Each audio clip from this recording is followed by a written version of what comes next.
Oh,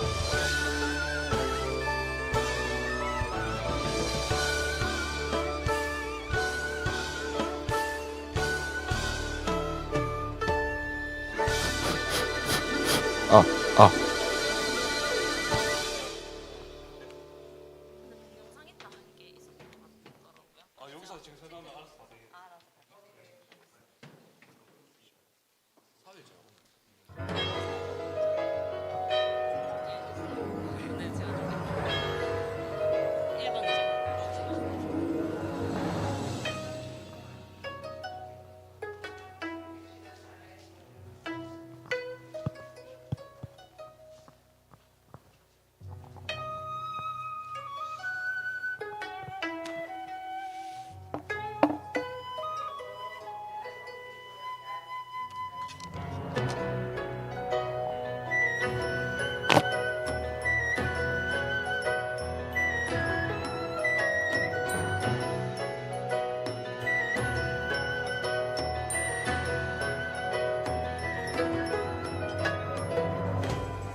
Good day, ladies and gentlemen, and welcome to the session number 3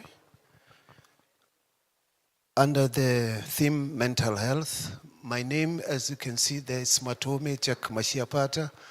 I come from South Africa.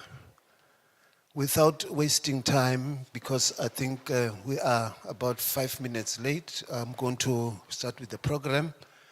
And we will be calling to the podium. If I mispronounce your names, just blame it to dyslexia. I will recover with time. Madina Espatero Asiatico from the Philippines on the topic Beyond Thinking, Self-Efficacy and Social Competence on Youth's Metacognition. Would you give her a round of applause? Thank you.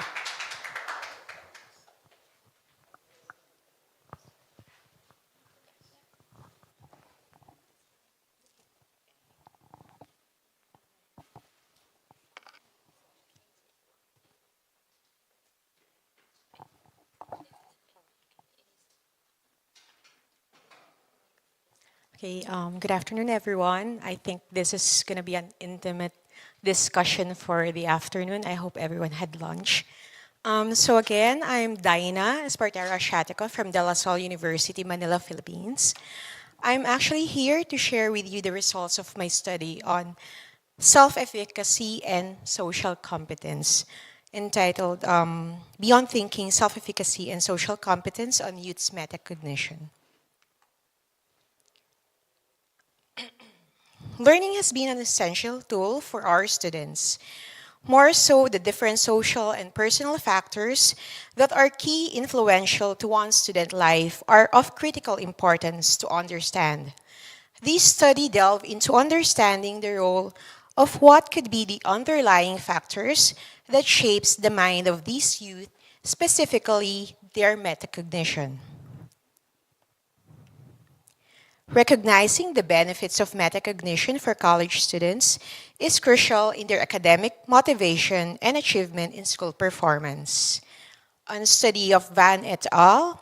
On college seniors' theory on academic motivation, it was grounded that grades and their graduation are distal goals that motivates these students, but is also explored underlying factors such as the internal and external that students' characteristics, beliefs, their academic related influences, social and other assignment related factors. Hence, how they think does affect their ability to be motivated. While it's salient to understand that metacognition may aid the students, particularly the college youth, it's also as important what could be the factors that can predict one's level of metacognition. As Bandura highlights the importance of self-efficacy during their times of setbacks and failures and how it can be modeled from others and improved through social persuasion. From a cognitive perspective, individuals tend to establish more challenging tasks for themselves when they perceive their self-efficacy as higher as opposed to those who perceive themselves as having lower levels of self-efficacy. Sometimes, failures occur because the efforts put into a task must be fully realized. It also discusses how a positive mood strengthens one's self-efficacy, how self-efficacy modifications may alter one's level, and how we deal with these stressors. Self-efficacy in general enhances our capacity to confront life's challenges and helps individuals set goals. As the social determination theory or the SDT posits that individuals desire autonomy and connection with others to satisfy their fundamental basic needs. Social competence has been viewed as an ability of one person to be able to perform skillfully, adapt to situations, and relate well to social cues. So alongside with the SDT, the attachment theory supports this idea that a secure attachment leads to an increased self-efficacy, resulting in a greater social competence for individuals. So for the research objectives, this study examined the factors that may contribute to an individual's metacognition in their family and school environment. So these are the two contexts, the family and the school. With college students constantly facing a high workload, it is evident that they require improved metacognitive skills to effectively manage all aspects of their college life within their family and school settings. It has been hypothesized that the impact of self-efficacy and social competence on a youth's metacognition may differ based on their place of learning. So we had a Metro Manila and non-Metro Manila based in the Philippines, and the two genders, resulting in buffering effects of their predictive roles in the individual's level of metacognition. So basically, these are my research questions. This study employed descriptive statistics to provide a summary of the variables for the study. I also used a Pearson coefficient of correlation to determine the intercorrelation between the relevant variables, and a moderation analysis using factorial regression was used to see the buffering effects, or if there is a buffering effect of gender, and the place of learning. And of course, regression analysis was also used to see if the model is fit. So basically, again, these data were samples from a bigger data set from the Youth and Poverty data set compiled by the De La Salle University Department of Psychology in 2012.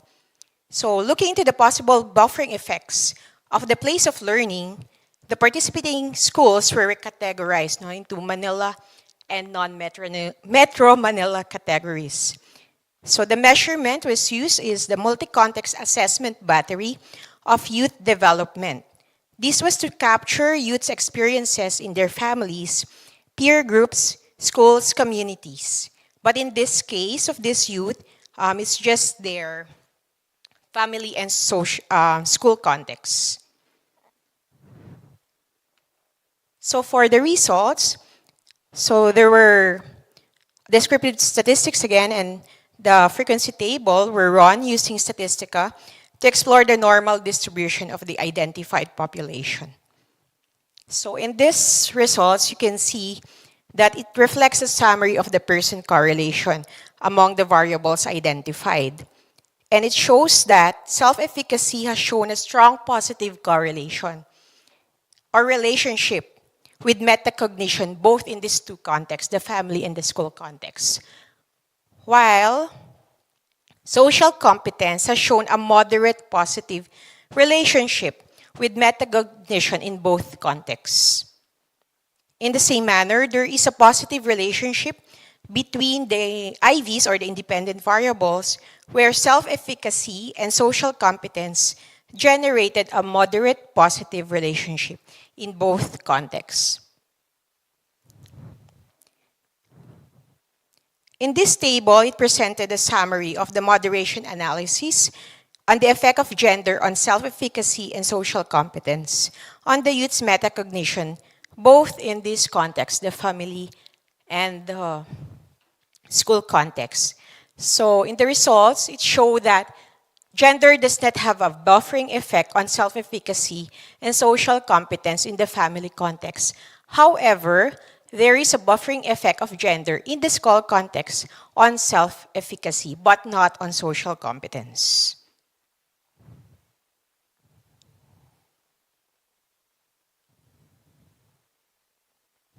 So for the place of learning, it does not also moderate the effect of self-efficacy and social competence. There is no varying difference between whether students studied in the metro or the non-metro Manila-based schools. It will not have a difference in the effects of their self-efficacy and social competence on their manifested metacognition in both contexts. So what does this result suggest? So for the hypothesis 1, unfortunately, the gender did not moderate the relationship between self-efficacy, social competence, and metacognition, at least for the family context. So that would mean that gender has an influence on self-efficacy alone in the school context. It's possible that to gain a better understanding by considering that young people in college, regardless of gender, may exhibit similar levels of self-efficacy and social competence when they are in a more relaxed and comfortable environment, such as the family setting. However, when dealing with people outside their family, they may need to take a more responsibility, more responsible roles, and display greater self-efficacy. These findings indicate that gender could impact an individual's self-efficacy in situations where they may not be familiar with the task or the people involved, specifically in the school context. For our hypothesis 2, again, the place of learning did not moderate the effect of self-efficacy and social competence on their metacognition. The place of learning may not significantly affect their self-efficacy and social competence, as the students may view these traits as individual abilities and personal beliefs rather than as environmental influences. These results provide a new perspective on college youth abilities, suggesting that maybe their upbringing does not limit them. Instead, their skills are developed through constant interaction with others and their ability to adapt to different situations. So for the hypothesis 3, it actually confirmed our hypothesis 3, which states that self-efficacy and social competence are significant predictors of metacognition. So when students enhance their perceived self-efficacy, their capacity to think, monitor, and control their cognition also improves. So as student becomes more socially competent, it enhances their metacognition, cognitive abilities, including that of their skills, knowledge, and their approach to their experiences. So basically, this belief can influence their mindset, their inspiring interest, and determination in their educational purposes. And then, given that self-efficacy and social competence are good predictors of metacognition, it's very essential for the people who interact with the students in both these settings to help and assist students in improving these essential characteristics. So, a new finding in this study is that there is a significant interaction between gender, self-efficacy, and social competence. So, college students may perceive self-efficacy as affecting their social competence in school. Individuals' levels of self-efficacy may impact their perception of social competence, which can be reflected in their academic performance. So what are the implications of the results of this study? Would be first, it highlights the college-age individuals do not rely solely on peer relationships as opposed to maybe what we know about the college developmental stage in life. It suggests that understanding their use of self-efficacy in various areas is crucial in assessing for their assessment of their success as like, for example, they're forming meaningful relationships. While there wasn't much evidence for the correlation between gender and placed learning, the results showed that self-efficacy and social competence were significant predictors of metacognition. So basically, it's a good starting point for further exploration onto exploring other factors that could help college students maintain high levels of self-efficacy and social competence. So it's also recommended to conduct time series testing to confirm further the results' impact on college students' different levels. Another crucial implication of this study is that it will aid families of college students in providing better support. I think we all know about the importance of other social factors such as the family, the community. And additionally, this could also serve as a helpful resource for teachers, counselors, administrators to effectively address students' current situations in school. However, given with such limitations, it did not include the quality of social competence or that of the levels of self-efficacy. And probably in future research, we could explore the story of self-efficacy and quality of social competence. And of course, the new data and the Gen Z, they may have a different developmental stages, different concerns, issues. So hybrid learning is also now here. And the way of learning and support systems may be totally different. And so that, thank you for listening.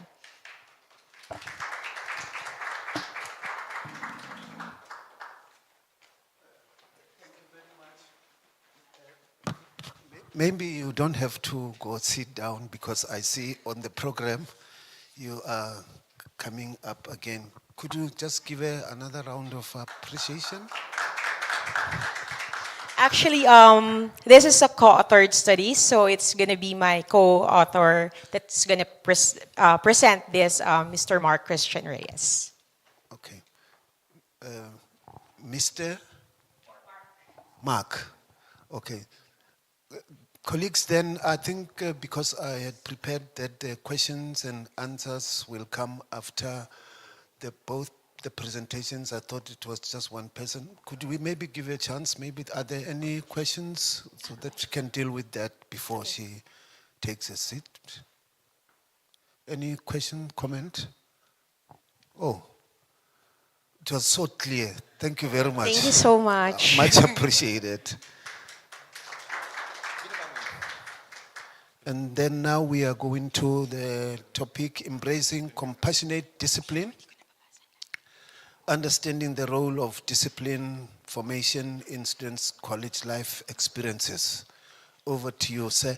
And then when I lift this thing, It's like 5 minutes to go. I wanted to say when you hear me,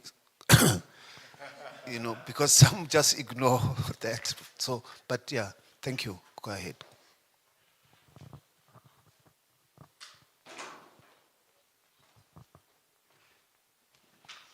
Yeah, good afternoon, everyone.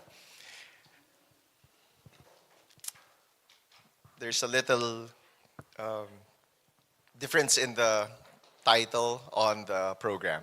Okay, so but it's the same. It's the same study. This is on perceptions on student discipline formation and its role on the student's college life experiences. We are from De La Salle University in Manila, Philippines. Okay. I'm not quite sure if we are doing it this uh, differently than probably the rest of the world in matters of discipline and probably conduct regulation of our students. We have a specific office called the Student Discipline Information Office, which is under the Student Affairs in De La Salle University. And we do not just um, perform regulation and police, duties, but we do proactive work in making sure that our students develop the right values, build the right character. And so we have programs and services that we offer the student community. We basically follow the provisions, the discipline-related provisions of our student handbook. The Lasallian, we call the Lasallian Community Standards. So we set a certain standards, of course. At the end of the day, it's a list of what they should not be doing. Okay. And so the study investigates the university community's perspective on student discipline formation and its role in students' university life. We did focus group discussions with students and some administrators. We just simply asked this very basic questions, how they perceive student discipline formation and its role. We initially had 13 students and 5 associate deans from different colleges for the focus group discussion. They were selected through convenient sampling. They were invited, they responded, and then had an online focus group discussion. It's much more convenient for everyone.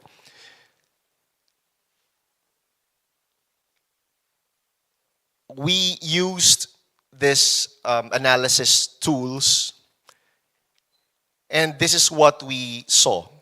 Okay. The participants of the focus group discussion viewed discipline and discipline formation as achieving certain goals and process. Most participants, of course, anchored their responses from their very own beliefs, social factors, and of course, experiences. Here are some of the themes. I hope we are not incriminating ourselves and what we do with the results. Some themes, let me begin with the positive ones. Student discipline formation is a means of teaching or educating behaviors. So it's like informing behavior. Develop reaction to certain events, a medium to develop those traits that require guidance. Teaching emotional regulation, teaching how to be sensible, being able to regulate one's behavior, being responsible to one's behavior. Another one also said, develop reaction to certain events, medium to develop those traits that require guidance. Some also saw it as a tool or a source for character development. Discipline, it's how students conduct themselves. Discipline formation is how the institution instills values to students, equivalent to what they refer to in their high school as the good moral and right conduct subjects. Okay. Positive, they develop skills. It becomes a guidance to their behavior towards character development. Discipline, integrity, doing what you know is right, even though if no one is watching. Discipline formation, developing students' behavior, how we are expected to behave as Lasallians. We call the students, they call themselves Lasallians. Character development, values, ethics. A theme also emerged, the student discipline formation as a means to provide safe spaces for everyone. So they appreciate that when there's discipline formation, it creates safety and then a safe space for everyone in the university, in the campus. Specifically, for to be safe physically, emotionally, and mentally to conduct themselves. They also saw it as progressive and holistic. Um, they appreciated that DLSU is very progressive. That means they allow, or the institution allows students to express themselves. And the LSU, or De La Salle University, is very liberal in discipline. Rules are fair and just. In the Philippines, it's what we consider as liberal. When they have a sense that the rules are fair and just for everyone. And it's not restrictive to a certain extent. Another theme that emerged is the theme of student discipline formation as a moral compass. Discipline in an individual level is rooted in self-control, guided by moral compass, which is essential in maintaining integrity and rooted to my values. In terms of group context, regulating behavior of individual to make sure that there is fairness, cooperation, there is no disorder in certain groups. Inclusivity is a crucial aspect. Student discipline formation happens fairly when disciplinary measures are applied equitably with sensitivity to those who are really in need, so it benefits everyone in the community. There is certain reflexivity that comes. Here are some of the negative ones, negative themes that came out. For some, the student discipline formation is a threat. It's what the administrators use to scare people, to keep them on their toes. It's in Filipino, but it's simply saying that when that student is a freshman, he is overwhelmed by the student handbook rules, and that until probably he graduates, he's always reminded to follow them. And again, that makes him probably careful in whatever he or she does. I'm not sure about the gender. Anyway, some violations are disqualifying students to getting academic honors. So they're very much aware of, not to commit academic dishonesty so that they could still be given academic awards on graduation day. So the threat comes from ambiguity. Some have expressed ambiguity. They cannot clearly and easily interpret the rules. So they're more scared that they might not follow exactly what the regulation says.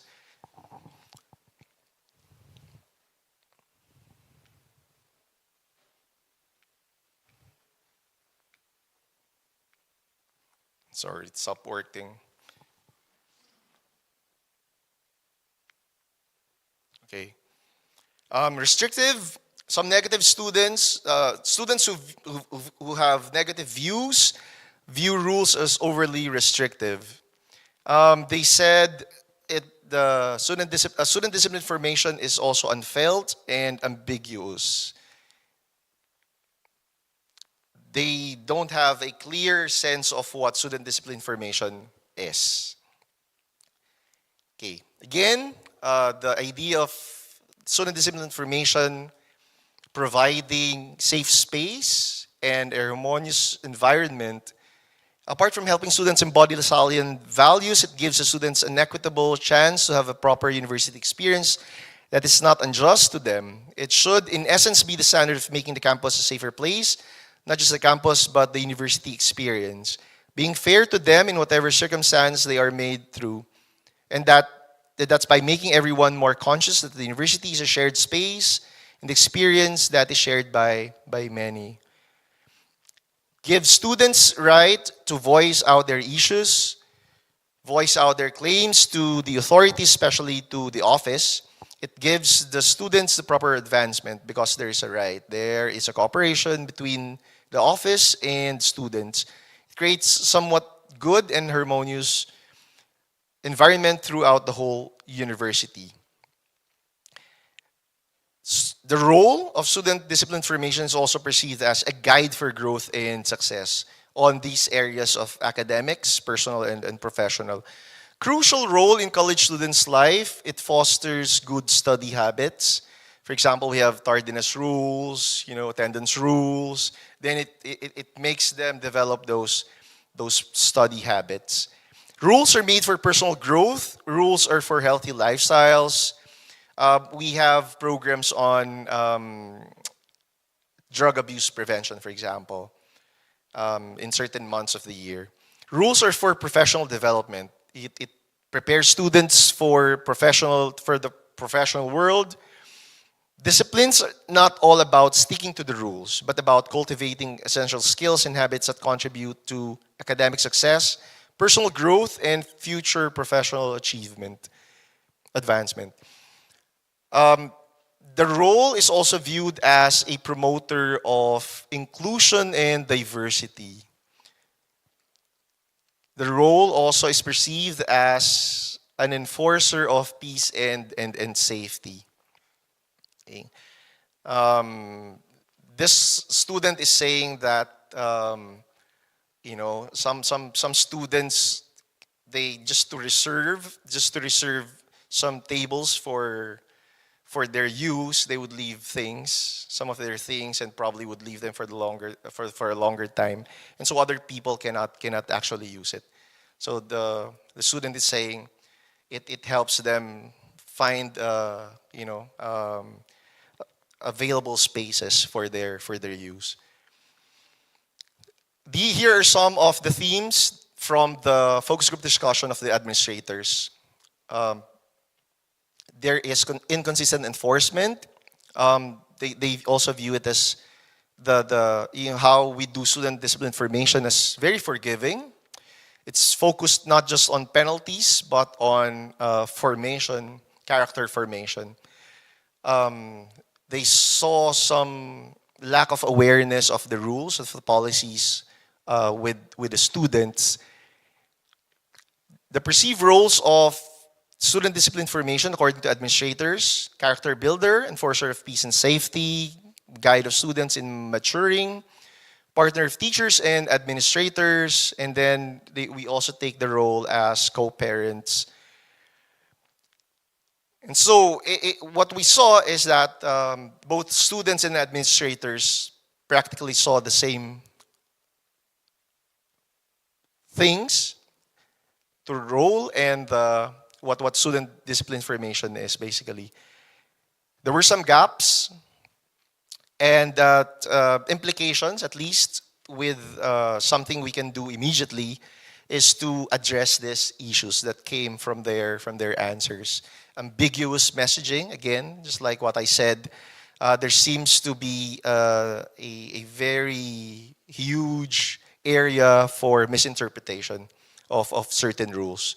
That's why probably we have to take on something to do something about that. Learning process in receiving sanctions.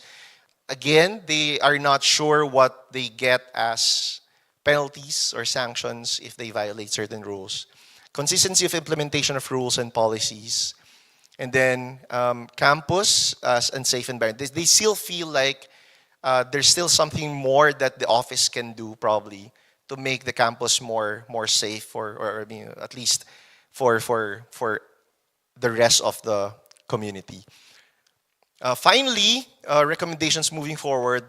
This is just an initial attempt to get again how the perception of the university community, at least with this very small group. But apart from what we of some interventions, we can already apply. We can do a quantitative approach to get a bigger size in gathering responses to the same questions in the focus group discussion. And then ultimately develop an assessment tool to measure the effectiveness of student discipline programs and services. So at the end of the day, we keep on improving. With the aid of the results, it can help us review, develop, and improve our existing programs and services. Thank you very much. Thank you very much. Colleagues, I must commend you. You are doing very well in terms of time. Before he sits down, is there anyone with a question or comment? Yes, you can introduce yourself, where you are from, and then just ask your question. Thank you. I'm Dr. Elena Zuhol from the University of Sheffield in the UK. I was curious as to understand what your disciplinary process was. It wasn't quite clear, so I wanted to be able to put your presentation into context. So obviously you have disciplinary rules in the handbook. Is there due process? Yep. Are the penalties available in the handbook in black and white? Or? Yeah, it's the easier path to just simply lay down the penalties. But in the university, we take on a more formative, we call it formative approach. So the penalties could not be templated, could not be put in a template. We follow due process, of course. If it's a serious offense, it goes through investigation. But at the end of the day, the members of the discipline board who hears the case is tasked to not just impose penalties, but to hand out actually what we call formative intervention tasks. The goal is basically to make sure that the students move forward from the case, from the experience, becoming more equipped not to get into trouble again. So basically that's it. So the programs would vary, the intervention programs would vary from simple attendance to learning sessions, topics on the behavior management. For example, if the issue was on, for example, always being late or always forgetting IDs, okay, then probably something more informative can be asked of them to attend, okay, and to participate too. But we have a longer, it's like a semester-long series of learning sessions, and that hopefully helps them dive deeper into discovering and strengthening the values that they already have.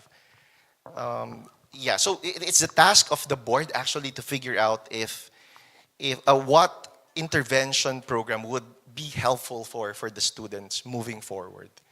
I was asking because we struggled with a lack of consistency in outcomes. And about 17 years ago, we realized that each residence hall, for example, had their own regulations. And so it was, the feedback from the students was, I commit this misconduct in this hall, I get this penalty. The other student commits the same misconduct and the other hall gets a different penalty, and it's not fair.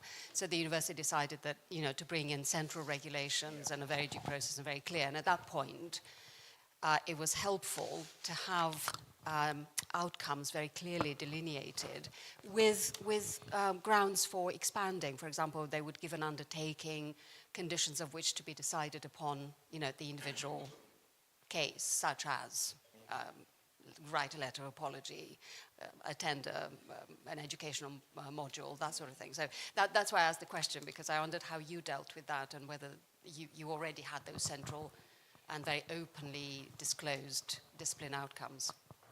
I think it helps when the students, the beginning of their university life, already understands that student discipline formation is just about being handed out penalties.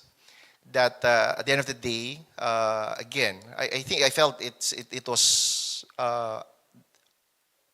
their understanding already Education. that it's about education. It's about character formation. So even if two guys are on the same case, they would not mind if if one gets 40 hours, for example, for community service, and the other one gets 80 hours. I would mind. Yeah, definitely they would, no? But Thank you. for some reason, they feel like, okay, I understand. Yeah. Thank you. Thank you very much. I'm just not wanting us to eat up the time of the next presenters. For sure, all of you got the strict rules about the time, and it's too tight. By the way, the next session after this one, on the program on page 7, the one that's written 16 hours is actually 15:30, not 16 hours. So we just must keep the time. So when you see the 5 minutes, it's your 15 minutes plus the 5 minutes of the time Q&A. So maybe let's be a little bit stricter. Then 5 minutes, you must just, because there's lots of discussion after. And what enriches the conversations is when there's more Q&A and discussions and stuff like that. I don't know what to do now. And I'm going to also adapt the program. I'm going to call some colleagues who would have come after you, so that after they're done, they will be taking over this podium, because I'm going to leave. Just for that, don't think we have left you out and so on. But let's see, there are burning questions, and when you answer, also just let's be brief and no dialogues. Yeah, I think he was first over there, and then you will come up. Yeah. Thank you very much. My name is Temba Slasho. I'm the Executive Director of Student Affairs at the University of Free State. Interestingly, your discipline is within Student Affairs Division. How do you manage the conflict of interest? Because in Student Affairs, we are said to be advocacy of students. How do you manage that and also disciplining them? How do you manage that? Again, I would assume that it's on how we frame student discipline formation, that it's not just about regulation and police work, just to say. And we actually work very closely with the other offices of the student affairs, like counseling, for example. As soon as a student is charged with an offense, we automatically refer them for counseling, for assistance, in case they would have difficulties in handling such an experience. So probably it helps us with the coordination and the work of actually handling cases and discipline formation work. So but we also work with external offices from student affairs, like the university legal council, for example. They help us with the interpretation of rules, of laws, to protect also students' rights, and yeah. Is that answered? Thank you. You can always carry on the discussions even beyond the session, right? This is just the introduction. So the purpose of networking is about just elaborating on the questions that may need to more conversation. Sir, introduce yourself and ask the question.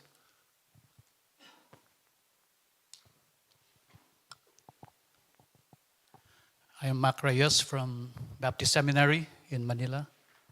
I first commend the presentation of both from the Philippines. It seems like the perception is well received positively. And I wonder if this is the program of restoration and discipline, is this for the undergraduate? Yes, actually for everyone, For even for everyone. graduate students. Yes, because one of the components of your study is about inclusivity. I wonder if how do you do discipline program for the professionals like the graduate schools, the medical schools, and the law schools? Because these are postgrads already. Do you have a set of, or is it under your coverage in terms of discipline? Yeah, we actually follow one student handbook. Some provisions may apply only to undergraduate students, and but most of the policies apply to everyone. We just have some modifications in, for example, handling cases and, of course, imposing intervention programs because graduate students might not have the time to do undergrad tasks like undergraduate students who are more full time in the campus. But we basically follow the same student handbook, so it's for everyone. Thank you. Oh, I see a very passionate plea for another hand. This is just a quick clarification. I am Eugene Reyes from the Philippines too. Your office is within the umbrella of Student Student Affairs? affairs. So you have a separate unit for that, right?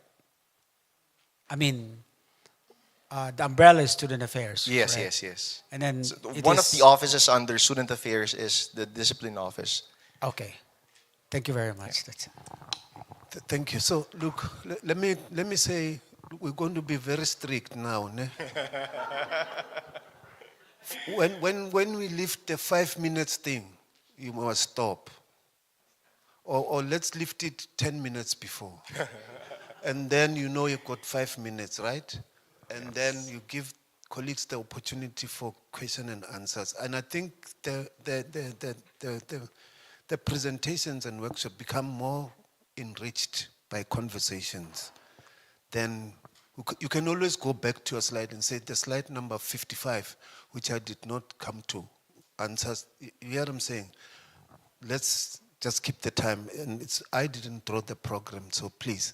And then what is going to happen, I'm going to call my colleagues from the University of Free State.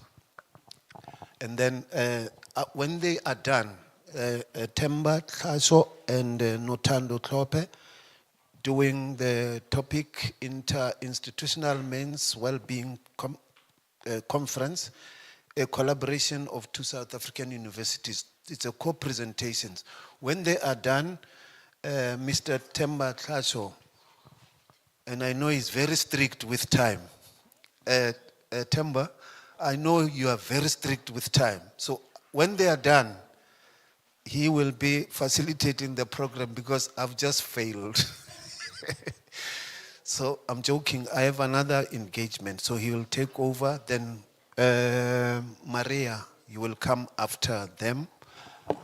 And then, yeah. Thank you, colleagues.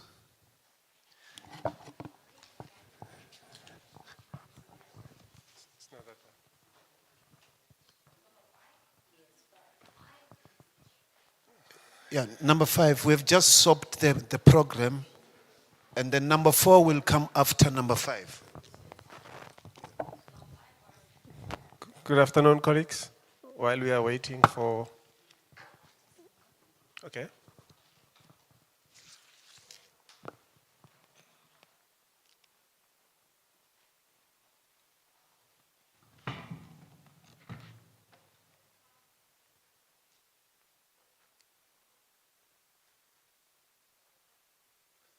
Yes.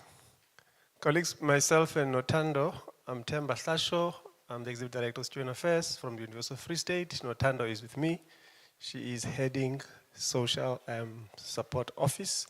We'll be presenting this topic together.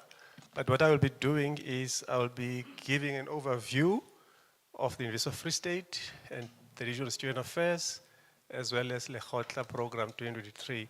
and she will then carry on with the theoretical framing, as well as the introduction and findings.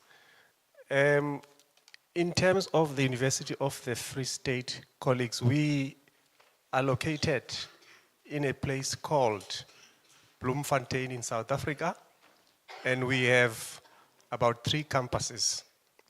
One of the campus is Bloemfontein campus, and the other one is South campus, and the other one is Kwakwa campus. And all these 3 campuses have a student affairs division in them. This is an overview of the University of the Free State. We have about 39,000 students.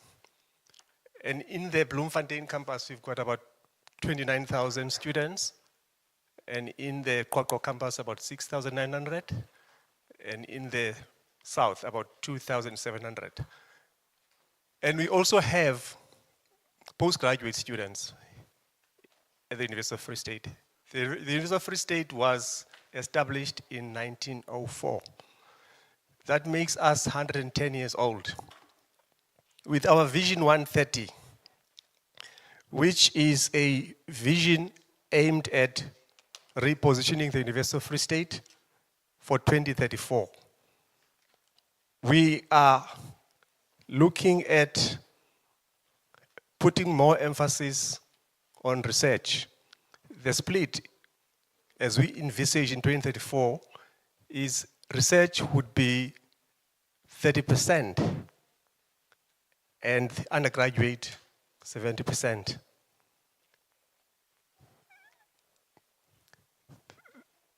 The Division of Student Affairs, as I alluded earlier on, focuses on 4 key strategic areas. One of them is student success, student development, student experience, as well as student well-being.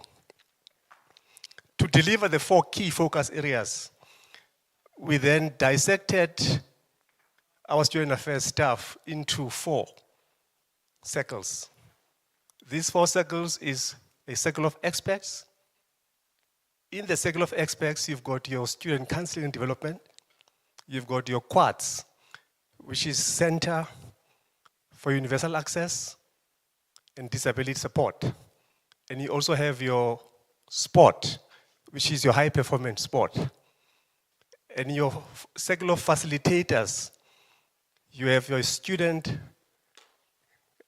governance, and you also have your student life.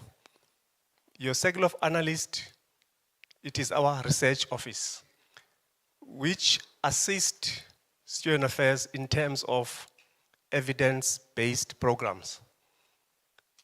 And colleagues, this model has assisted student affairs in terms of creating communities of practice. Because each circle is constituted by expert in a certain student affairs area. That then gives us an opportunity to then master a particular area. That is, if for argument's sake you have people in student counseling and development that have a full understanding of how certain things are run in student affairs, that person becomes a lead in a functional area that is then constituted by like-minded people that would then push forward the agenda of the student affairs with people with like-mindedness and with people with a set of skills that are common. The Lekgotla colleagues is a program that was initiated in 2023, and Lekgotla in a South African term is a place of meeting. It is a word that is borrowed from Sesotho. In South Africa, you've got 11 languages. One is Sesotho. That one is Lekgotla, and it is borrowed from Sesotho. This program is a men's well-being program which was initiated because we realized that in South Africa, the highest suicidal rate is from men. And South African men are 4 times more likely to commit suicide than women. And that gave us then, the idea of focusing more on men's well-being programs. I will not touch the strategic plan and the vision. I will go to Notando quickly because we don't have time. Notando, come in. Thank you, Edie. Can I please get the remote? Thank you. Don't forget the pictures. I need you to focus a bit. Good afternoon, colleagues. Are we still present? Thank you. So my part is going to be quick. The theoretical framing. So as the ED has explained, we started the Men's Lekgotla last year because we saw the need for it. Even on our campuses, if you look at clinics, if you look at psychologists, our male students aren't using the services that are being provided. So where are they going? Because they are ordinary students that have the same pressures.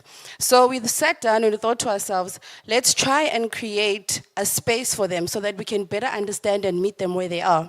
So we used the humanizing pedagogy and we borrowed principles of positive psychology. It's definitely not positive thinking, colleagues. It's a focus on strengths instead of weaknesses. Because what we saw with most programs is that the positioning of the program is, we are here to fix you. We are your saviors. Something is wrong with you as men. So we didn't want to have that posture. We wanted to be co-creators with our students, and we genuinely wanted to meet them where they were. So that's the reasoning behind it. And of course, the humanizing pedagogy is to recognize the self. This program is very inward looking. There's a lot of reflection that happens. We try to introduce different forms of well-beings, whether we are hiking, whether we buy them food to cook together. So we try to provide them with a set of different activities to try so that you can find what works for you. All right, so last year, very ambitious. We thought to ourselves, we're excited, this project is big, listen, we need to bring in another university. The university we identified was the Walter Sisulu University, which is in the Eastern Cape. It's a province in South Africa. The reason for us partnering with specifically Walter Sisulu is because they run a project similar to ours. What we found was a lot of the male programs, they're usually 2 days, 3 days. We come give you a big talk shop and then we go and we expect you to develop and to be fine. But what we wanted to do was create something that is continuous conversations. We call them courageous conversations because some of them really need them to have courage to be able to talk about, because also the cultural context in our country, the socialization of men in our country is a bit different. Men don't speak. You're not raised to actually speak. So when we saw the program in Walter Sisulu, we said, this is great. They're the experts. We are the little babies. It just makes sense. So these were our principles together. We looked at holistic success. Of course, when you look at well-being, there's a colleague from the Philippines yesterday that said it has 6 elements, very true. We focus on 3, the physical, mental, and emotional. Inclusivity, so as much as we call it the men's program, we do have LGBTQI community within the program. It's very, very accessible. Even differently abled students do come to our project, evidence-based. As you've heard from the ED, we have a research office. So there are people that are continuously feeding us with information as we go along. And also the data that we collect from each and every project, it sort of sets us into the right place. So we had the conference in September last year. So what we wanted to do was, it was the first one, it's the inaugural, to create awareness of the importance of men's well-being, to encourage men in courageous conversations. You'll notice that our terminology is also quite positive. We try to reframe a lot. Because we don't want to take the savior posture. We promote health lifestyle choices, including diet, exercise, and mental health support. At the end of the program, we'll just play a 1-minute video. I promise, Program Director, it's 1 minute. And then the 4th objective is to foster a support community. Because what we are trying to do now is that even if we are not convening them, they should be convening each other, and conversations must naturally happen within their spaces. But of course, that's a big one for us that we are still toggling.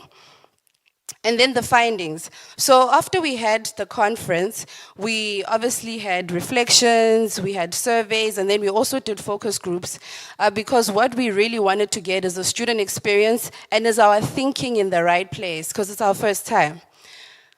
So this is what we found. So of course the conference was dominated by WUSU.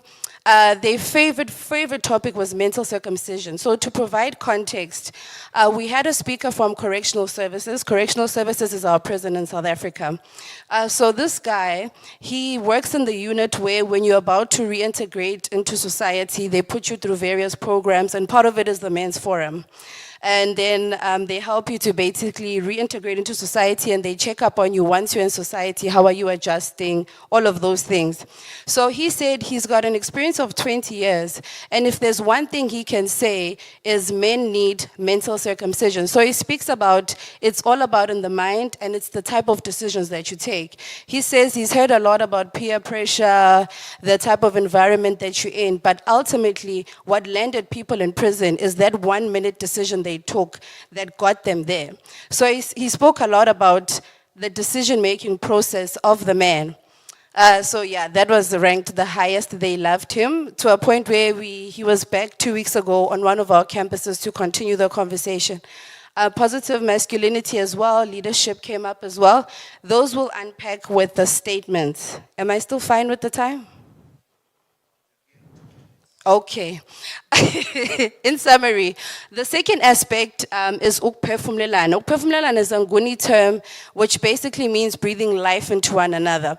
So the concept of ukuphefumlelana, firstly, is that as an individual, you are important. So taking care of yourself is not negotiable. You must take care of yourself. So like we do with the program, we're not prescriptive, because I know with some males, if you're talking about go to a counseling session, they tell us, but sis Nothando, I must sit on a couch and I must tell another woman or another man about my problems. I'm not raised like that. So we say to them, okay, we hear you, but you have to find something, because at the end of the day, you have to take care of yourself. So that's why we take them hiking or they're cooking or whatever it is that we're doing to sort of say, find your path, even if it's in sport, to take care of yourself. So Pefmilana is the first step is take care of yourself. And once you have taken care of yourself, you then journey with the next person. And in conversation, healing happens. And people think it's positive stories, it's good stories. Sometimes even I see it in a room that when you share each other's struggle, the students resonate and they feel like, oh, I'm not the only one who thinks like this. And it makes them feel better. And then once you have that, it then ripples into the society. So us breathing life into one another is actually fixing our community. But we cannot do this if this is not okay. So that's the concept of Pefumlelana. I'll seriously have 30 seconds. And then these are the statements, colleagues. I can share the presentation, but I will not leave without my video. I refuse.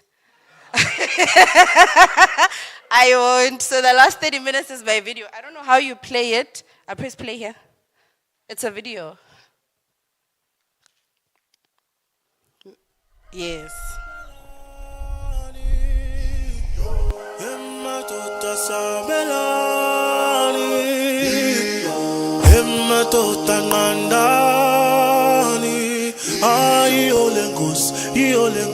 City lengos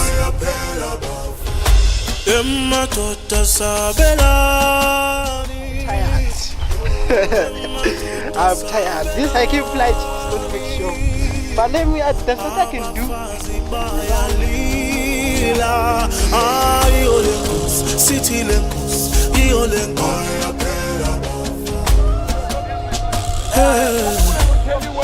It is not a race. We want to get to the top, and we do so with caution. Let's proceed. The different give over to you. All of us facing equal challenges, breathing heavily, asking for water. No one stood outside of the group to be exceptional, because such is the nature of life, that what you think you're going through alone, if you can look back and look at the front, the person you think is ahead of you is also contemplating the same things that you are contemplating.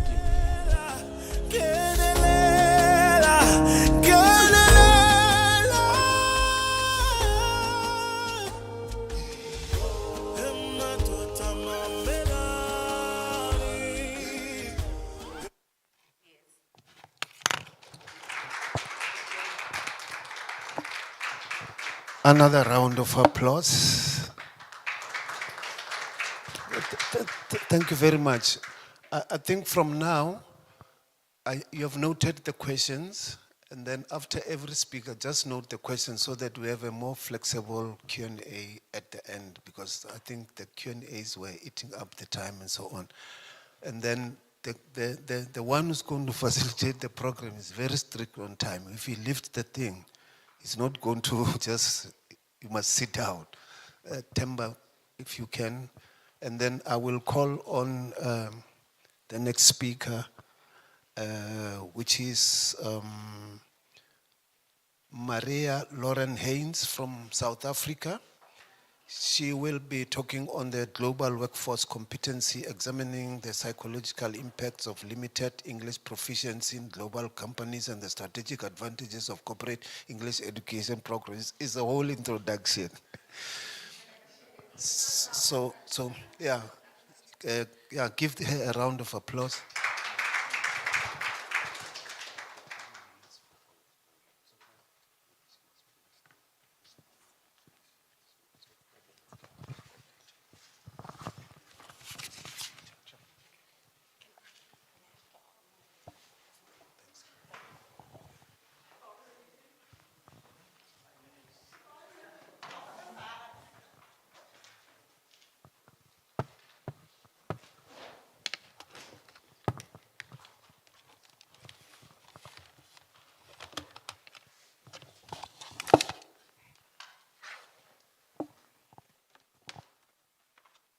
I'm very nervous. Okay, hi. I'm a little bit nervous today. I'm so sorry. I'm fangirling. Dr. Hall is here. Did not expect that. So there's a slight difference in the title. I think there was some miscommunication. Before I get started, I'm going to speak very generally. When I am referring to students, I am talking about students with a background stemming from a country not native not native English speakers. So I am here to represent, there we go. I am here to represent Edu Global. We are a consulting firm that provides education solutions to companies. However, we are trying to venture into educational programs for university students who struggle with finding a job or finding employment due to the lack of English. In our increasingly globalized world, English has become the key to unlocking numerous opportunities, both academically and professionally. When we implement English learning programs, we have seen that students have experienced an increase in academic and employment opportunities. One of the primary benefits of English learning programs is that it boosts in the confidence. Many students often feel anxious or inadequate due to their limited English skills, which can hinder their academic performance and social interaction. This also directly influences their likelihood to apply for employment opportunities in global organizations. It affects their social life in universities, and it is just a bad time.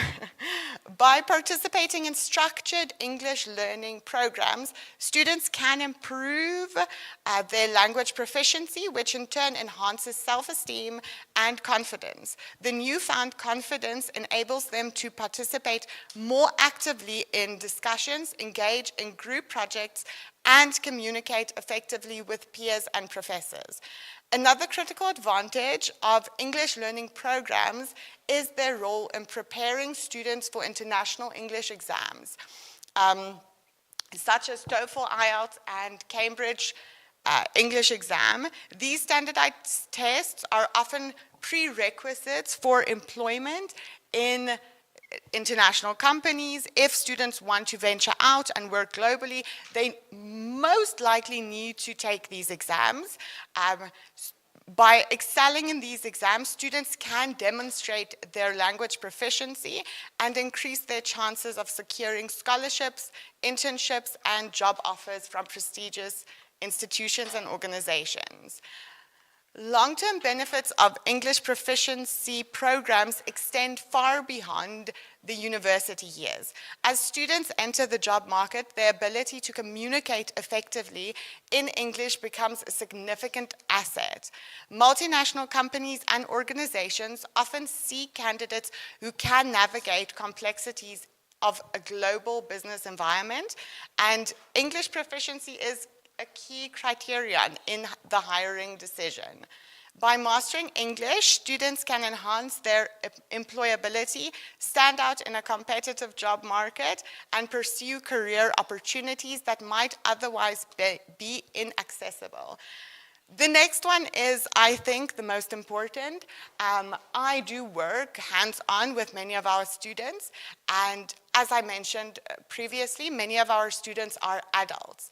The mental strain that I have personally seen adult students experiencing when trying to improve their English ability, their English proficiency, while working in a global company or working internationally is actually heartbreaking. Incredible people, people with academic backgrounds that put most of us to, or me to shame, but feeling inadequate, feeling like they just don't belong, being ostracized by coworkers because of their English ability. So this is why I pushed for trying to get into a younger crowd. The mental health benefits for students as well participating in these programs are noteworthy.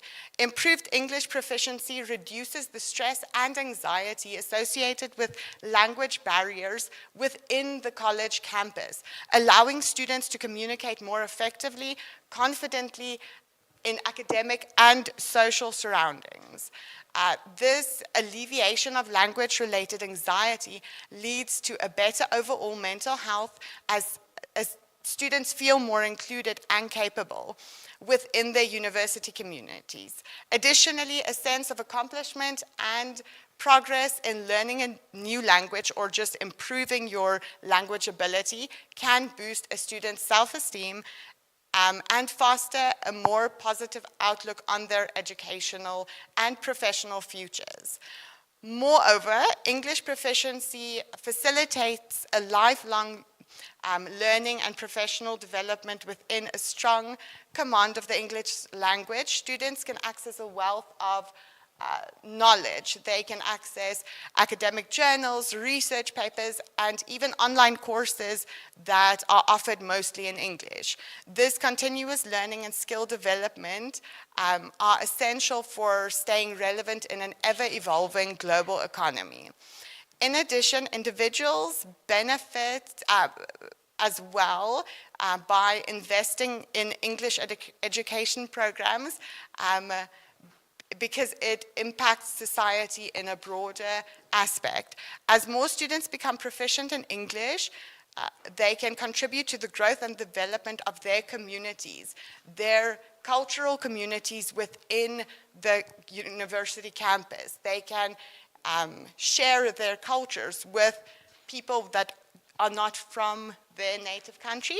This collective advancement fosters a more inclusive and interconnected world where ideas and solutions can flow freely across borders.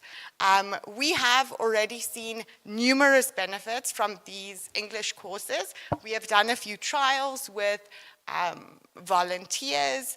Students who have participated in the English learning programs have reported higher levels of confidence and engagement in their academic work, as well as improvement in their social experience within the university.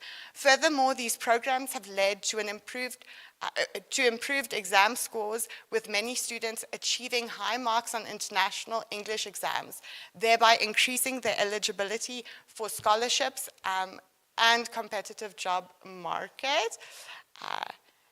It is therefore imperative that universities and student organizations prioritize and acknowledge the importance of English language proficiency by integrating comprehensive English learning programs into their curricula and extracurricular activities. They can provide students with the essential tools needed for success.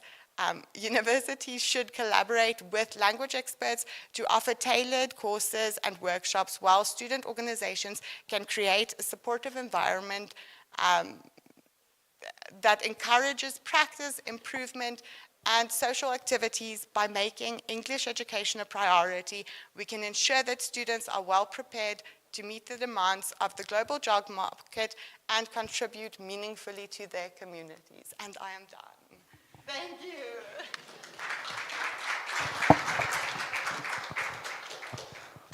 Thank you very much. I didn't have to lift my board. You made my job so easy.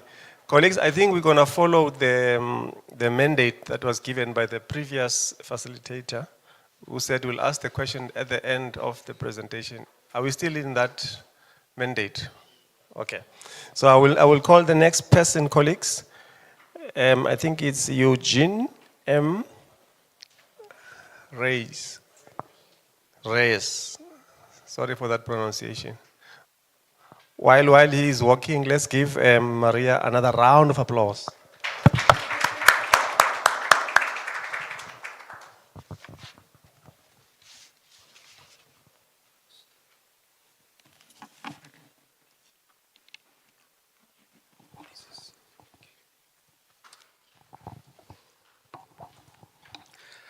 Good afternoon, everyone. I'm Eugene Reyes.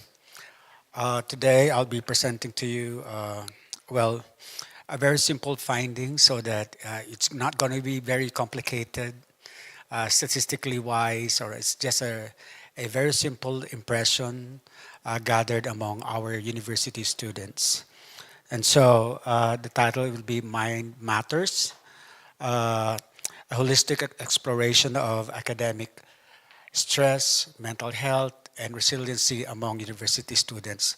I'm looking at the purpose of the study is to look into how all these three are interconnected to each other. Well, these are my co-authors. So, I'm sorry about the name there because it's the name. My school is Lyceum Northwestern University. We are from the Philippines. And the university is located north of Manila. So the red circle there is the Manila. So you go down a bit north, or go up north, then you see the Pangasinan, and then the Gupan is where my school is. So the reason why I'm providing you that is because I would like to provide you a little context of the difference of our students from up Manila down north.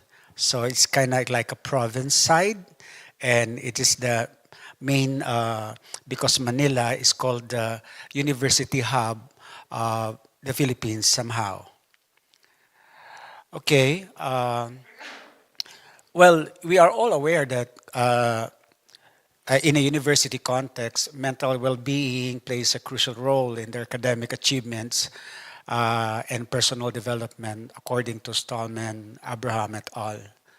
But our limited knowledge is the understanding of broader coping mechanism beyond like social support or problem solving. Well, we have a limited knowledge on exploration of the role of the University Support Service in mitigating academic stress and promoting resilience, including counseling and mental health resources. Well, I have observed in my personal experience that we are focused more on facility provision, the upskilling of the staff. But there are seldom or very few studies as to what comes in the mind of our students in relation to academic stress. What do they do? What contributes? Is it only the academic workload? that bothers the mind. So the context of this is it is the academic challenges within the context of the university. Okay, this research or this study wanted to address the academic stress, mental health, resilience among university students. Aim to fill these gaps by investigating uh, how students handle academic stress and its effect on mental health and resilience. So the way we did it was our approach is uh, we have the qualitative method and then the quantitative. So and then we had interviews and focus group discussions, and then we had the participants. My university has a lot of different programs from kindergarten up to the postgraduate program. So this research is only for the undergraduate program. Um, that includes the medicine, the allied health, non-paramedical, and engineering and IT. Let me just, for the medicine, it's just the College of Medicine. I hope everybody is aware of that. But for the allied health, we have dental medicine, doctor, optometry, radiological pharmacy, physical therapy, nursing, nutrition, dietetics, and medical laboratory science. For non-paramedical, we have criminology, accountancy, elementary education, AB communication, political science, psychology, biology, and tourism. For engineering and IT, we have electrical engineering, civil, mechanical, electronics, computer, marine engineering, marine transportation, architecture, and information technology. So you will have a full grasp of what we are talking about. So the participants, we have 2,772 students, and we analyze the data with descriptive statistics and thematic analysis. Among these participants, we have 30 students selected who were interviewed for the qualitative part, as the data saturation was reached with this number. And then, so the representation of the participants are this one. So if you look at it, most of our participants are dominated by the non-paramedical programs. And so the gender mostly are majority of the participants are female. Later on, it will become a factor for you to consider why are they reacting that way, and then, okay, and most of them are from 21 to 23 years old. So later on, you will have to realize why the information we gathered will contribute or related to this age. So most of our students as our respondents are coming from third year and second year of their programs. And then, so the result and findings, that the common causes of emotional distress in the students, number one among all is the stress. Next is the lack of motivation, and then anxiety, and then loneliness, and then depression. Well, fortunately, that depression comes in last. But if you look at the interpretation there, well, it only occurs sometimes as a feeling of all the students. Although stress is the number one, well, it will be shown to you later on what are these, where are these coming from. So nothing is very often felt by our students. And then next, so if you try to identify among the programs, of course, topmost who have experienced stress frequently are coming from the allied health programs. And then lowest will be the engineering and information technology. Now, if the, these findings align with previous research that acknowledges the link between academic workload and stress, according to Richardson and et al. Programs like medicine and paramedical fields are often known for their demanding curriculum, high stakes exam, potential for long working hours, which can contribute to increased stress, according to thereby. Well, the varying stress levels across programs can be attributed to several factors also. Of course, academic intensity. Well, it's a slight difference between allied health and medicine with regards to academic intensity, clinical exposure, and career pressures. The next one is the lack of motivation. The allied health, again, topped the findings, and then the medicine comes in last.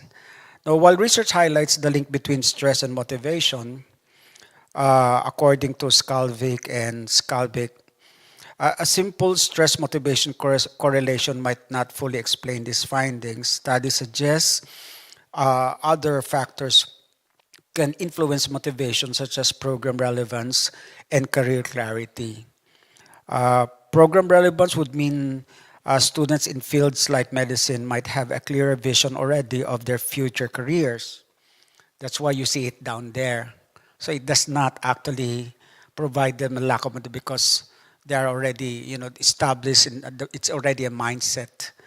Uh, uh, Conversely, some engineering and information technology fields might have broader paths, potentially leading to uncertainty and impacting motivation. So there are a lot of in the engineering, chemical, and different fields of engineering. The next one is anxiety. Again, the allied health and the medicine, top, and the last one. While academic stress is known contributor to anxiety, according to Eisenberg et al., this finding suggests a more nuanced relationship. Research suggests factors like perceived control and clarity of expectation can also influence anxiety. Can also be contributors. Why is this board keep falling down? It distracts me. Am I the one stressed out or that one? Okay. Well, the varying levels of anxiety across programs could be due to uncertainty and ambiguity, high stakes assessment, and coping mechanisms. For loneliness, well, the non-paramedical program topped the findings and medicine last. Why?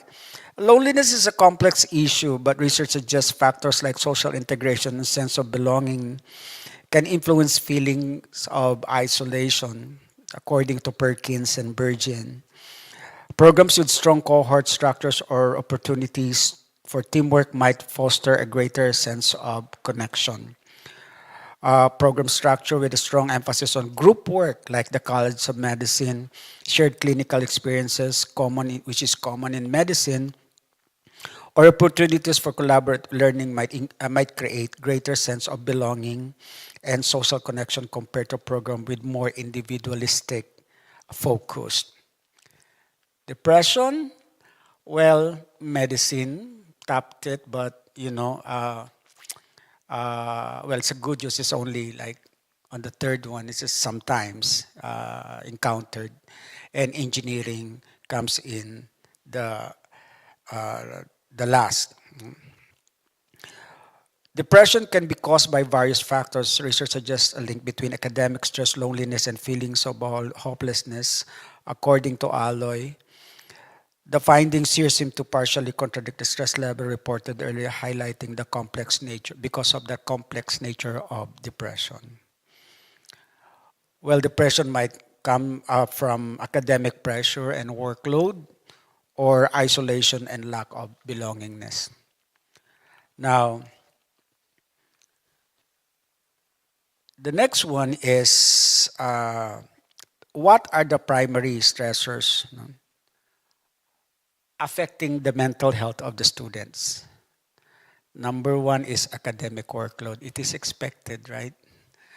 And then the second one is financial concerns, and then family expectation, and then relationship issues. Academic workload, that's given. But if you, well, it's higher because it's much stress, and the others are moderate and mild in stress. These findings align with previous research that acknowledges the multifaceted nature of student stress. According to Pasco and Jaggerno, academic workload and pressure are well documented contributors to student mental health concerns, according to Eisenberg et al. Additionally, financial strain and family pressures are recognized as significant stressors impacting student well-being. That's according to Hunt and Witt. Now let's go over how far are these four stressors lined up according to the programs or cluster of our students. So academic workload, much affected are from the allied health, and then the engineering are in the lowest. And then on financial concern, it's more of a problem with the non-paramedical programs, while medicine. Are you, well, what I'm trying to say is it expected that the medicine are there at the lower bottom of the ano? You know why? Because most in our university, these are already planned, and most of the economic background of the family of the students in the College of Medicine are above our economic level of poverty. And then when you get into the medicine, it is already expected that you have to pour in a lot of money. What's that? Is that a time? Okay. So it's not actually so meaning to say that these cluster are ready for the financial challenges. Okay, what's that? Okay. Okay, and next one in family expectation, of course, if you look at the allied health there, there are students who are, starts with going into pre-med and then go to the medicine, but in the middle of there are discontinuity of the program, and then dropping from the program, because it's really different with the medicine. That when you go to medicine, you go medicine, that's that. You don't have a choice but to have to finish the medicine. So the expectation is you become a doctor. But when you are there in the allied health, you still have in the midway, you can still have, I want to be a doctor after pre-med, but I don't like it anymore. I want to go to nursing or somewhere. So, that is where the family expectation comes entangled with this thing. And then, so next is the relationship issues. Well, this is common among our students. If you look at it, going back to the age, they're 25 to 24 to 25, and then mostly are female. If you remember that. So again, on the relationship issues, it's the allied health that provides. That encounters a mild stress, but medicine is still a mild stress. So that's about it. And so surprisingly, with all these issues and disturbance in their mental well-being, the stressors and things, 64% of our participants has not sought mental health support or counseling from the university. That is so disappointing, right? those who sought help believe that the school only somewhat provided support. There are contributors on these findings where, there's the stigma. We Filipinos are very, on the stigma of, especially when young adults are, did you go to the guidance? What did you do? Are you in trouble? So there's a stigma in that. So, okay, 5 more minutes. So, however, somewhat is only enough, but it's not really enough. Okay, let me quit. So, reason why students did not avail support because lack of awareness. So, and then the stigma around it, and then the last one, difficulty conveying emotions. Awareness. There are a lot of things in terms of awareness, though. Awareness how the place probably, or what it can bring them, what it can do to them, how it can help them. So there are a lot of things that you can put that as part of the awareness. But they go for, number one, they go to the friends. These are non-professionals. They just listen to them. And then they get healthcare professionals outside, and then they talk to teachers somehow, and then you see they find comfort with pets.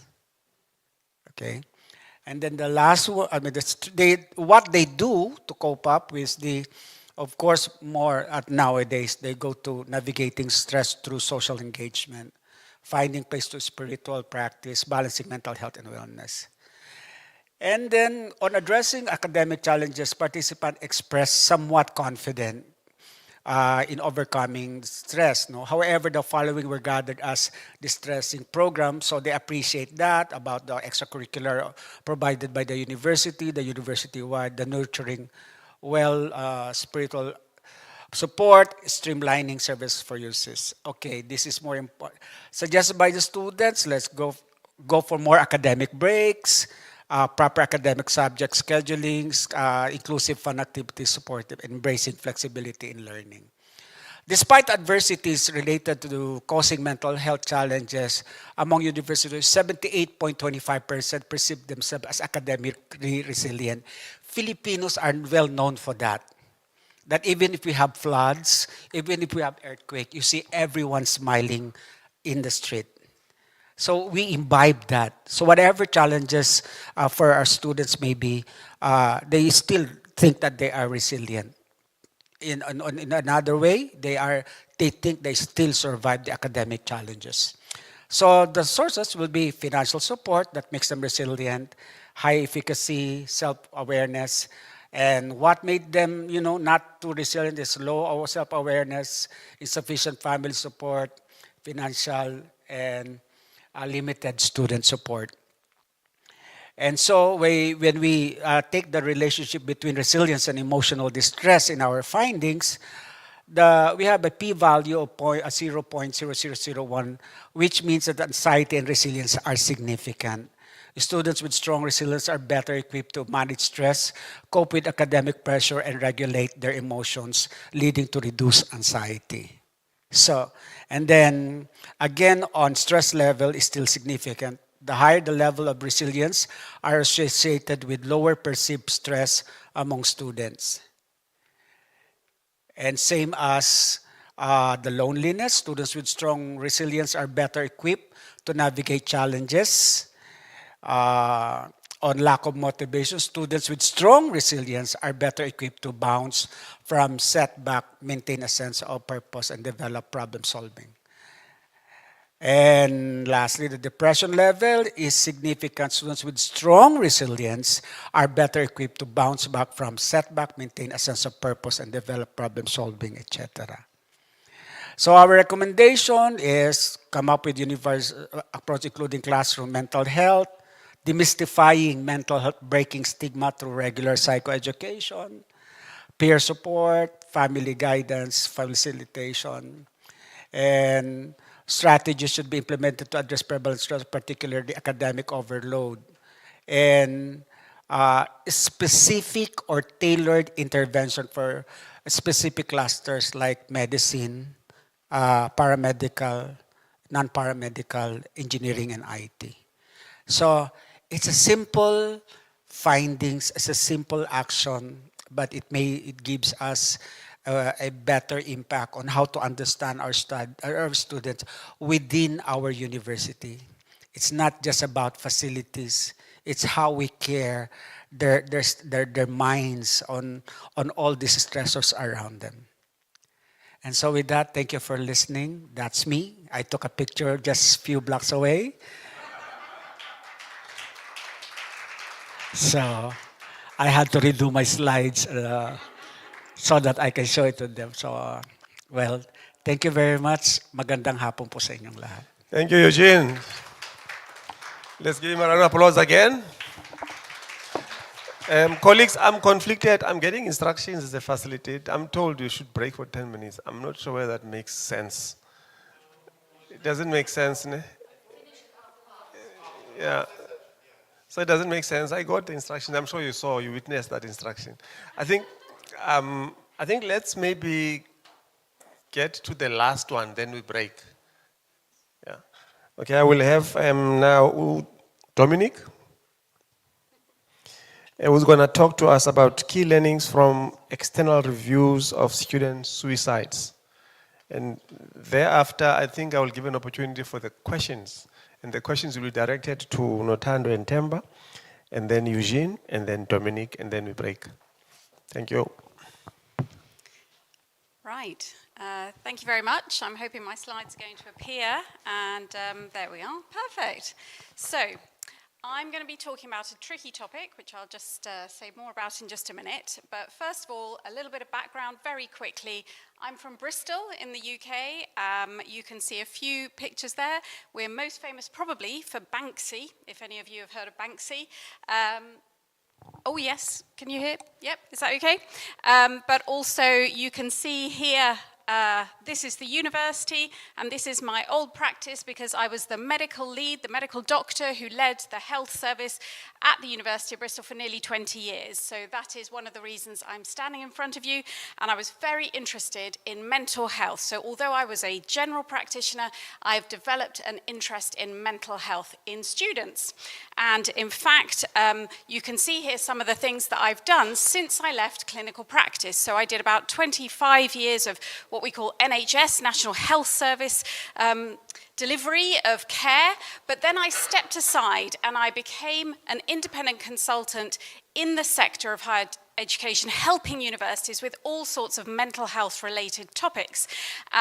In case you're not aware, that little cartoon thing up there is part of a project by Aardman Animation. Aardman do Wallace and Gromit and Shaun the Sheep, also from Bristol. And one of my favorite projects I've ever done was working with them to create an international campaign called whatsupwitheveryone.com. So that's just an aside if you want to have a look at it later. 5 brand new animations by Aardman about young people's mental health issues.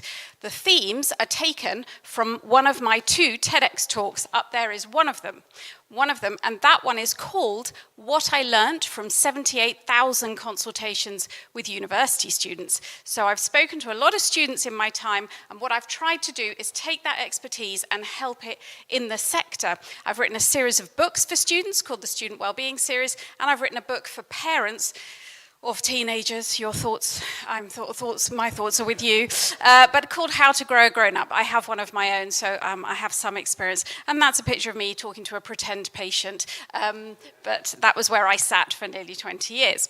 So at the moment, I advise on multiple national committees in the UK. I sit on the government's UK Higher Education Mental Health Task Force. I'm the president-elect of the Student Health Association. I am a clinical advisor to Student Minds and to NICE and the Royal College of GPs. You get the picture. I like mental health. And what I'm going to talk about is suicide. And unfortunately, suicide is a topic that we all need to be aware of. So it is a difficult topic, and it is okay to take a break if you need to when I'm talking about some of the things I'm talking about today. The reason I talk about this is because I have a particular interest that I've developed. And what I'm going to cover is looking at the general context. I'm going to talk about what specifically are some of the risk factors for students and the student population that we look after in universities. I'm talking about risk groups, that sort of thing. And then I'm going to tell you what I have discovered in my own learning over the last few years. I'm just going to wait for that to fall off again. Okay, why me? So, one of the things that I've developed in my consultancy role kind of happened by accident, but essentially, I now get asked sometimes to review when there has been a or several suicides in a university. So a university will hopefully do its own internal review. But sometimes, for various reasons, they think, well, maybe we need someone external to just have a look, to see, was there anything else we could have done? What did we do well? And that sort of thing. And so I am not the coroner, which is a specific process in the UK, but I do help the university to look through a particular lens at their services. And I've now done that for 8 different universities and a total, sadly, of 21 deaths included in that. And so what I started to notice, as you can imagine, were that certain themes came up again and again. So with every suicide, there is going to be some unique feature of that person's life that is relevant to why they might have taken their own life. But some themes crossed over in all directions. And that's what I discovered and thought I would share in the UK, and I wrote a blog about it, just a free blog to anyone who was interested. And the blog got quite a lot of interest in the sector in the UK, and people started to say, could you come and just give us a talk? You know, we want you to come and tell our senior team, the Vice-Chancellor, what you found out that we can all learn from. And so that's what I'm sharing very briefly with you today. Just as a background, we have seen a slow increase in prevalence in the number of student suicides over the last few years until the last couple of years. So you'll see that graph ends in about 2017 when we last had a graph. But what we saw that was the last couple of years, in fact for 2020 it was 64, so it had come down slightly. But overall, the trend had been going up. Not just we've got more students, so we've got more suicides, the prevalence, the actual rate. So we thought, okay, there's something going on. It was worth starting to have a look at on a national scale. And the UK has a system called the National Confidential Inquiry into Suicide. Every year, a big team at Manchester University looks at all the suicides in the UK, and then they occasionally look specifically at groups. And what they've looked at are things like the under 25s or students. And they found that 1 in 4 of people under 25 who died were students. So they're represented, but they're not represented more than their peers who are not students, okay? So actually, in fact, if I can put it this way, there's something about being a student that was protective, but still there is a specific risk and we need to look at that. In the UK, the policy landscape has changed dramatically around this topic since about 2017. So we heard yesterday about Step Change, which was a big program that Universities UK developed about how we should all think about mental health better. And then they also did some stuff around suicide prevention in universities. And one of the things that I think is a really important message is that suicide prevention or risk reduction has become everybody's business on the campus. It is not just located in the well-being and health services. And that is something that I think is a really important message, but is still taking time to roll out. But that's the idea. And so there have been multiple different policies and procedures that have been developed in the UK now, lots of different organisations saying how we have to all be more aware of suicide risk and what we can do to prevent suicide. When the media get hold of suicide as a topic, it is very stressful, not just for the family, of course, the bereaved family, but for the staff and the university people and friends and so on involved as well.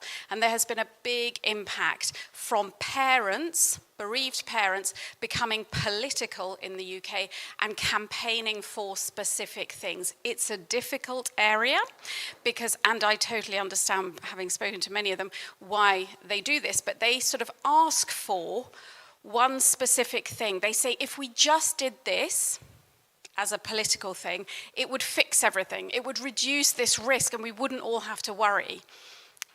Unfortunately, there are multiple reasons why we see suicide, and there is no single thing that we can do. And in fact, the thing that they're asking for the most is probably not going to have a great impact at all, which is that the university should have a legal duty of care for students. They have a duty of care, but it's not a legal one. Actually, there are so many things that are not working well sometimes, and of course, people have individual will to do whatever they want. So I think the important message here for me is that it's lots of smaller changes that matter and will change things for a bigger outcome. So whenever we're talking about complex issues, there is no single solution. There will be lots of individual changes, and they will be at an individual's level, at the university level, at the community level, in the health system level. There will be multiple ways that we reduce risk. So I'm going to have two slides here. One is risk factors that are perhaps, if I can say, specific to students, to being a student. And then there will be a slide about risk groups. If we can identify, and we understand the evidence behind this, if we can identify risk factors and risk groups in our communities, we can intervene, we can reach out, we can build in support. But the first step is recognizing that there are specific things that makes being a student more stressful. And one of the biggest changes, in particular in the last few decades, 2 or 3 decades, is that the biggest fear of Generation Z is fear of failure, fear of letting people down, fear of getting things wrong. There is a smaller group for whom suicide is the option because they lack purpose in life. They don't know what to do with their lives, but they believe they should know and that they don't know, and that's the reason. But for the vast majority, when we look at why and what happened, and we go back into their records, it's a fear of failure. If you went back 20, 30 years, it was more around in the UK, things like family breakdown and bullying. Those still play a part, but fear of failure is the biggest fear of Generation Z, and we have to remember that. That is the lens through which they look at life. Other things that we must remember, we're generally talking about a young generation, okay? These people that I'm talking about are generally young, and we know that the human brain is developing until the mid-20s, and then, okay, it's not completely done, but it's more or less done. That whole time, the last thing to develop is the bit at the front, the prefrontal cortex, the bit that controls impulsive behavior. So if that's the last bit to develop, it means that when they are under pressure, then it is sometimes difficult for them to resist the impulse to harm themselves. They haven't necessarily developed the maturity of their brain, not emotional necessarily, to stop themselves. So having been given loads of support and loads of phone numbers and helplines, and they know they've got a counselling appointment next week, they have something bad happen, and it is the final straw. They get a bad text. Someone they see in the street doesn't acknowledge them. Something happens. In one case that I looked after, he was turned away from the students' union and all his friends were let in because he didn't have his NUS card. It was the final straw on a very bad situation in his life, and he then took his own life that evening. No amount of us always talking about duty of care and other things could have prevented that, okay? But it's important that we still try, we still put in all of that support. The impulsivity is the bit that is almost impossible to have policies about. So all of these things, this academic pressure that we've heard about, identity issues, of course, all of these are perhaps very specific things to the being a student bit. The risk groups that we will be seeing on our campuses are labelled here. The colours, don't worry, the colours don't mean anything specific. That's just PowerPoint. People always say, oh, does it mean anything? No. But we have specific groups that we should be having a special watch out for, a special engagement with, connecting with. If they are bereaved by suicide, they are at higher risk. If they are care students, i.e. they've been in care, they've not been brought up by their own parents perhaps, they are more at risk. LGBTQ, if they have specific mental health diagnoses, so that might be affective disorders, mood disorder, depression, bipolar disorder, psychosis. These are all groups we need to give extra special care to. as well as our whole population, of course. This is interesting. When in the UK they looked at when suicides occur, they plotted them out. And then the researchers said, ooh, well, I wonder what happens in the UK, this is, in about October and about April. Well, the rest of us who work in higher education went, do you mean arriving at university, transitioning to the next year, second year, third year, and exams, because that's what's happening right then. Obviously, if you have a different academic year, you may see it in a different way. What we know is that those are high-risk times. So if we know that, let's do something about it. Let's have extra campaigns. Let's reach out at extra support. Let's have posters and people going out and saying, do you know what, this is a difficult time of year. We're here, come to see us, or check in with those groups that we've talked about. If we know that, let's do something about it. This is new information. In the most recent studies from Manchester, looking at suicides, they started to look at suicide-related internet use. This is a kind of new risk factor. We haven't really looked at this before, and those of us who've been working in this field, this is a kind of new thing to start introducing to our consultations. If we're a counsellor, if we work with people who may take their own life, who are high risk, have you used the internet to try and facilitate thoughts of ending your life? So this might mean going into chat rooms where they talk about it, looking up special social media sites where this sort of thing, or hashtags, is discussed. Have they used it to source whatever they're going to use to end their life? So I've seen, sadly reviewed a death where he had bought all the chemicals he needed on the dark web. I know nothing about the dark web, but I do know that it is highly dangerous, and if they're starting to do that and you pick up on it in your conversations with students, big red flag. Okay, so suicide-related internet use is a kind of new thing that people are starting to ask about in their consultations, in their interactions. So what did I find in my reviews? And by the way, if you're interested, at the end, I put the blog link up if you want to just read a bit more, freely available, just a bit more in depth about some of these themes. Well, what universities do well is that staff are enthusiastic generally. They want to help. They want to know more. They go to training. They'll, you know, if you offer training, generally speaking, they'll go along to it. They'll want to do it. Obviously, we're not saying it's all their job, like if they're an academic, they're not expected to be specialist in this, but generally they welcome that kind of conversation and openness. Universities, of course, do provide a huge array of support services in the UK, everything from counselling service and money advisors, international student advisors, all the sort of chaplaincy and non-faith supports. There are so many different kinds of well-being now. And there are lots of policies, so people are starting to make this a much more unified approach. Do we have a whole university unified approach? They're applying for the charter. People want the charter that we heard about yesterday. They want to be seen to be doing this well.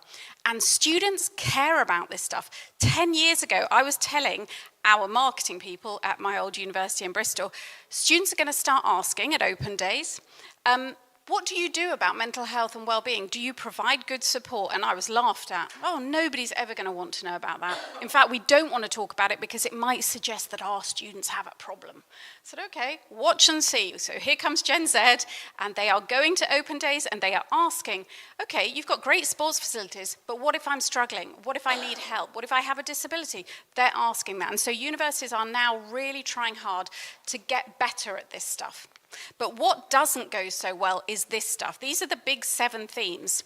And some of the biggest, like really poor communication between academic departments and the well-being team and the security team and accommodation, unfortunately, people fall through the gaps. It's no one person's fault. And what I'm very clear about in my reviews, and I put an entire section in about it, this is a no-blame approach. Okay, suicide is not about apportioning blame, but it is important to see if we can learn from what didn't go so well. And this poor communication, for example, the girl who had been seen 4 times by security because she was getting drunk and falling over in the middle and being, unable to move in the middle of the campus, 4 times picked up by security. They did not think to tell the well-being team that maybe this was an issue of her, how she was coping with her stress. distress. We have to educate, of course, our security teams as well, but it is about that communication. The academics who didn't talk to each other from one year to the next. So one year, the academic noticed the student turning up under the influence of alcohol during the classes and behaving erratically, didn't think to mention it to any of his other colleagues. I'm not blaming him, but he didn't recognize that that might be a red flag. And so the next colleague who saw it didn't put two and two together, and so on. We need to get better at communication. There are things around compassionate communications. This is a big national topic. So I've been raising awareness about this, as have the parents, bereaved parents.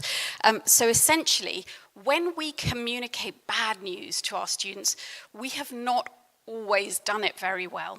For example, you're being asked to leave the university, written in a letter and shoved under the door of a student on a Friday evening. Okay. That's not good communications. But it used to be, well, that's what we do.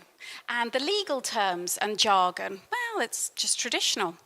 It is unhelpful, especially when we could do it better. And so loads of universities are now reviewing their letters, their communications, the way they speak to students, how they deliver bad news. Some are stopping any communication to students after 2 p.m. on a working day, so that any communication goes out and then they have the rest of the day to seek help if they need to. And we know that there are things like we have to improve how we work with other organizations. So universities are looking at how they improve working with the local health services, for example. And the big red button that I've put there, when you go to a university website, if you're a student and you're in distress, where do you go on that website? You need help right then. You need a big red button to say, if you need help, go here. Press this, basically.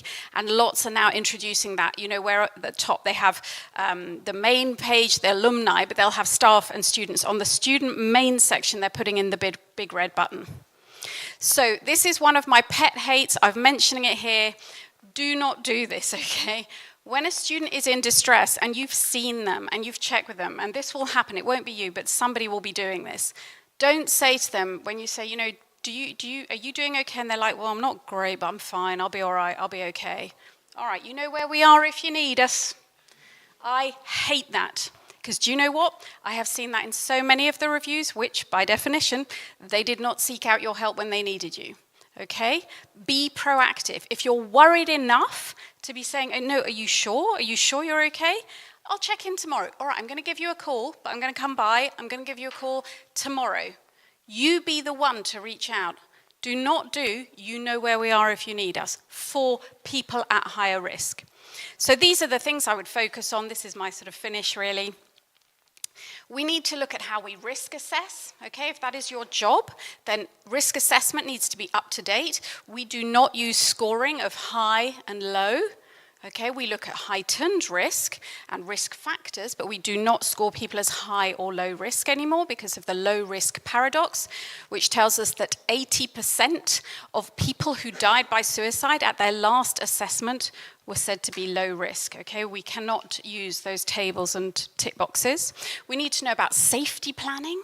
So safety plans, if you don't know what they are, then do check out things like stayingsafe.net, which is a great website, but basically they're ways that people can preempt how they're going to feel, what they're going to do when they feel down, what they'll do, who they'll talk to, what music they'll listen to, what film they might watch to calm them down.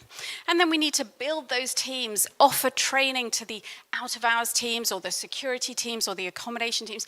Everybody needs to be on board for this. This is everybody's business, and we need to have compassionate communications. Okay. If you remember one thing, I guess, from my whole message, it is to make every contact count. That is the single thing that as university people we can do. When we see our students, make the contact count. We cannot predict everything they'll do, so when we see them, make them feel like they matter. Thank you. Thank you, Dominic. Colleagues, it looks like we've just ran out of time. I need your guidance now.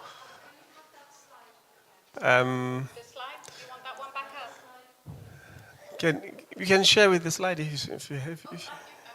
Yeah. Colleagues, let's start with Dominique. If there are any questions, very brief questions. I don't want to take away the opportunity to ask questions, but we don't have time. I think we've. I'll see you at the gala dinner. Any questions, Dominique, before she leaves? Because it's fresh.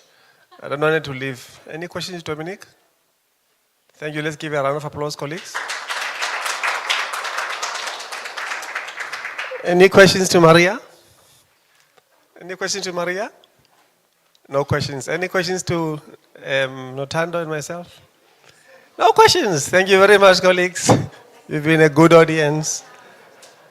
Where are we going now? Break? We're continuing.